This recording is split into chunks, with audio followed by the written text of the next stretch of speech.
Hey there, folks! Gather around, cause I've got a tale from my Air Force days back in September '99.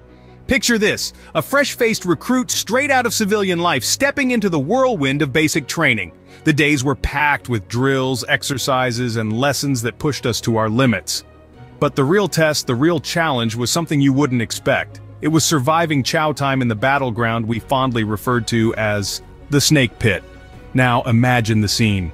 A bustling chow hall filled with anxious recruits, each one just trying to fuel up after a grueling day of training. The food, surprisingly good, beckons you. But there's a catch. Time is a luxury you can't afford. You've got less than 15 minutes to shovel down your meal if the stars align right. Here's where it gets interesting. In basic training, everything follows a set of rules, even chow time. You can't simply plop down and start eating. Oh no, you stand at a modified position of attention, tray in hand, waiting for the rest of your squad to gather. It's a ritual, a dance of sorts, with everyone moving in sync, their minds focused on the task at hand. Once everyone's in place, you hear the magic words. Ready? Sit! That's your cue. It's game on. You eat like it's a race against the clock, because it is. But the real high-stakes game begins after you're done eating. You wait in unison for the last person at your table to finish, then stand together and march off to the tray drop-off zone, hoping to evade the watchful eyes of the military training instructors. So, welcome to the Chow Hall Challenge, my friends. A place where even the simple act of eating becomes a tactical operation. Where every move you make could land you in the snake pit, facing your toughest critic yet, your MTI. It's like a military dance, but with meatloaf and mashed potatoes. Once the last recruit arrives, you hear the magic words, ready, sit, and it's game on. Now let me paint a picture for you. The moment those words ring out, it's like the starting gun at a race. Everyone dives into their food, forks and spoons moving at lightning speed. You're trying to enjoy the surprisingly tasty meatloaf and mashed potatoes, but there's no time to savor the flavors. The clock is ticking, and you've got to eat like there's no tomorrow. Remember, you're not just eating for sustenance. You're eating for time. Every second counts in this dance, and oh, what a dance it is. It's a symphony of chomping, chewing, and occasionally choking. The clinking of cutlery against plates provides the rhythm, while the muffled conversations create the melody. It's the kind of dance where you've got to stay in sync with your squad, or you risk stepping on toes, metaphorically of course. And here's the twist. You're not just eating, you're also watching. Watching for the last member of your table to finish up. Because in this dance, no one leaves the floor until the last note has played. And that last note is the final bite of food by the slowest eater at your table. As soon as that happens, it's like a well-rehearsed ballet. Everyone stands up together, trays in hand, moving towards the tray drop-off zone. The synchronicity is uncanny. You'd think we'd been practicing this routine for months, not days. But just when you think the performance is over, the real challenge begins. Remember, in this dance, every step counts. One wrong move, one misstep, and you're in the spotlight. And not in a good way. Enter the Chow Runner, the brave soul tasked with announcing our flight's readiness to enter the Chow Hall. This is the recruit who's about to step into the snake pit, where the MTIs are waiting, their eyes sharp and their questions sharper. But that, my friends, is a tale for another scene.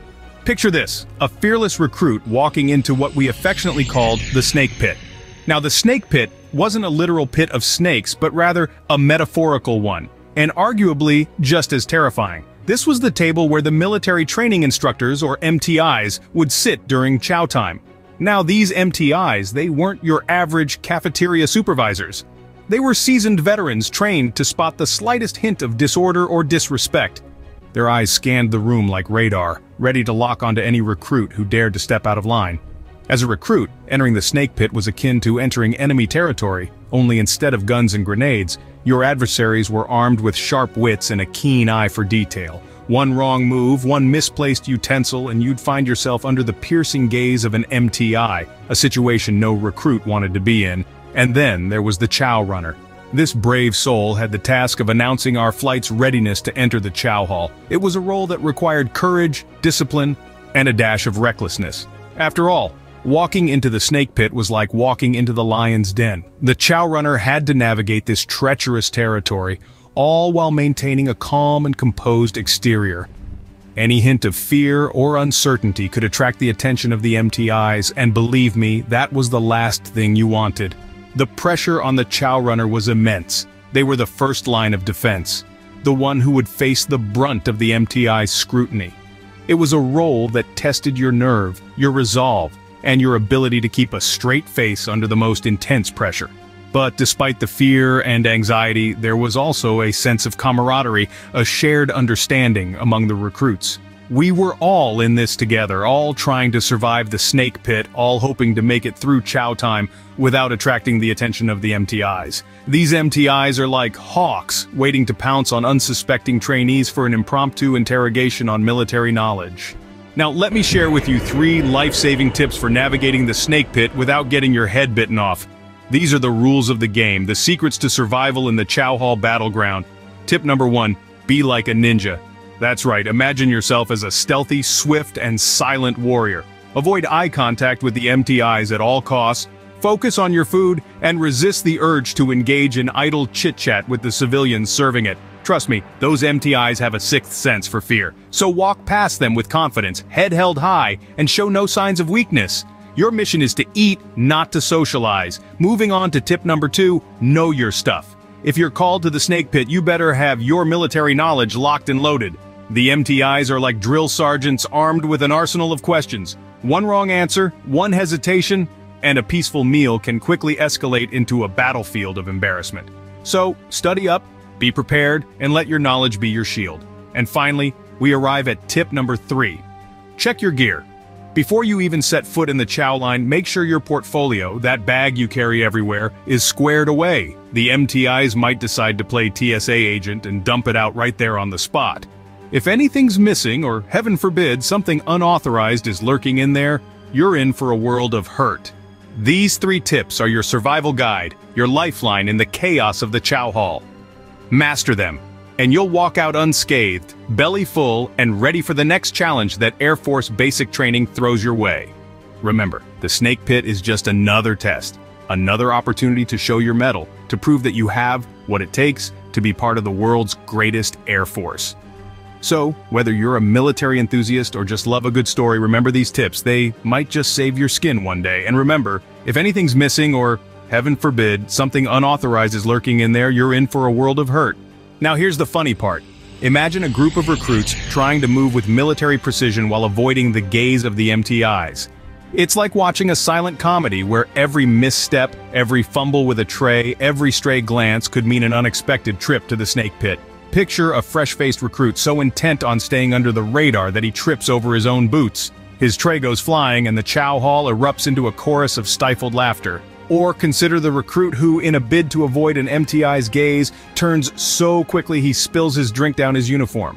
The look of horror on his face would give any comedian a run for his money. Imagine the chaos that ensues when a recruit, in a frantic rush to finish his meal, accidentally knocks over an entire table of food. The domino effect of trays toppling over, food flying everywhere, and a sea of wide-eyed recruits trying to contain their laughter is a sight to behold. And then there's the recruit who, in an unfortunate twist of fate, locks eyes with an MTI. The silence that follows, the palpable tension, the expectant looks from fellow recruits, it's a moment straight out of a classic screwball comedy. Yet, amidst all this chaos, there's a certain camaraderie that forms. We're all in this together after all. Every shared laugh, every sympathetic glance, every moment of shared relief at surviving another meal. It all adds up. It's a bond that's forged in the heat of the chow hall, and it's stronger than any military-grade steel. The comedy of chaos in the chow hall was a daily spectacle. It was a dance of discipline, fear, and laughter. A ballet of bumbling recruits trying their best to navigate the battlefield that was the snake pit. So, there you have it, a slice of life from my early days in the Air Force where even a simple meal could turn into a military-themed sitcom.